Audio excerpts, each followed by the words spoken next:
49년 만입니다. 반세기 가까이 이어져 온 혜택이 역사 속으로 사라집니다. 농협, 신협, 새마을금고 이용하시는 분들. 지금 당장 확인하셔야 합니다. 모르면 손해보는 건 시간 문제입니다. 정보의 모든 것.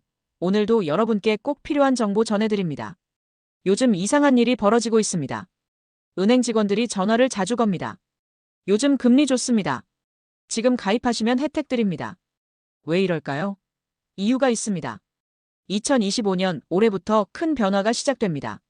농협, 신협, 새마을금고. 이런 상호금융기관들이 변화를 맞이합니다. 단순한 변화가 아닙니다.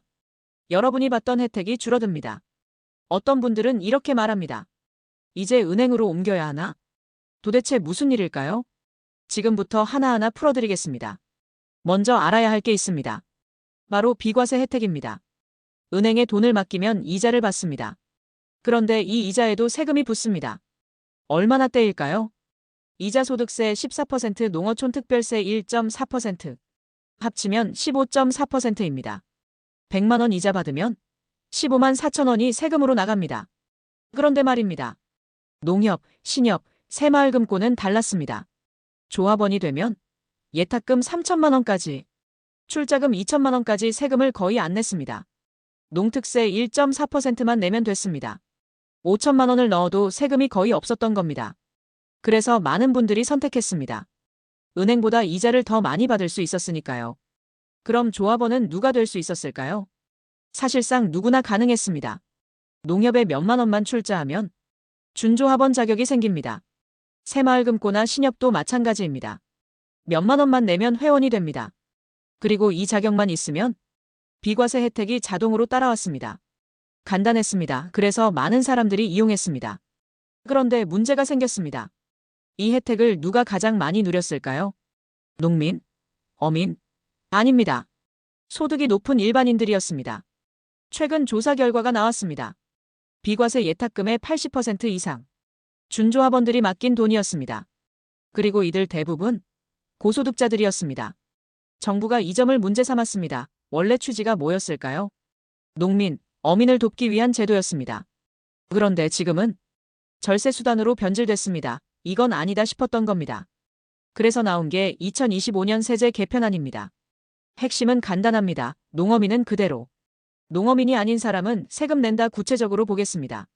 내 연소득이 5천만 원 넘는다? 2025년부터 5% 세율 적용됩니다. 2027년부터는요. 9%로 올라갑니다. 지금까지 1.4%만 내던 세금이 최대 9%까지 늘어나는 겁니다. 물론 은행의 15.4%보다는 낮습니다. 하지만 비과세 혜택은 사실상 사라집니다. 1976년부터 이어진 혜택 49년 만에 큰 변화를 맞이하는 겁니다. 이 변화가 왜 중요할까요? 첫째, 지금까지 금리 높다고 상호금융에 맡기신 분들. 그 이유 중 하나가 비과세 혜택이었습니다. 은행보다 금리 높고 세금도 거의 없고 이득이 컸습니다. 그런데 내년부터는 이 격차가 줄어듭니다. 금리 높아도 세금 따지면 은행과 별 차이 없을 수 있습니다. 둘째, 상호금융기관의 이미지가 흔들립니다. 지금까지는 조합원 되면 혜택 많았습니다. 그게 큰 장점이었습니다. 그런데 이제 핵심 혜택이 축소되면 사람들이 은행으로 돌아갈 수 있습니다. 예금이 빠져나가면 상호금융기관도 타격을 받습니다. 그럼 우리는 뭘 해야 할까요? 첫째, 내가 과세 대상인지 확인하세요. 연소득 5천만 원 넘으시나요? 넘으신다면 세금 피할 수 없습니다. 둘째, 세후 수익률을 다시 계산하세요. 금리만 보지 마세요. 세금까지 반영해서 따져보세요. 예전엔 상호금융이 유리했습니다.